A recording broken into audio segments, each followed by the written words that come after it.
What I'm about to tell you is one of the best known tools in AI environment. Its name is Midjourney. You may have already heard it.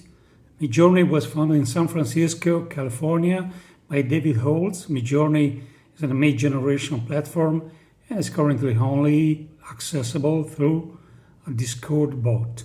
So after you create an account on Discord, you try to generate images, type in commands directly to the bot. Example, type /imagine command and then type in the prompt a short description of image you want.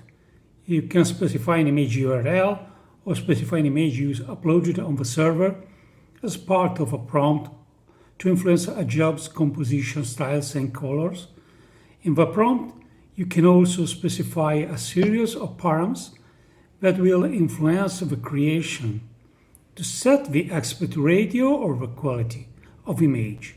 Existing G param is a particular param will give an anime style to your image. In addition to the imaging command, there are other commands to create new artistic creations. I invite you to read their documentation in the user guide section of the Midjourney website. All of it's great, amazing, but there is also the flip side.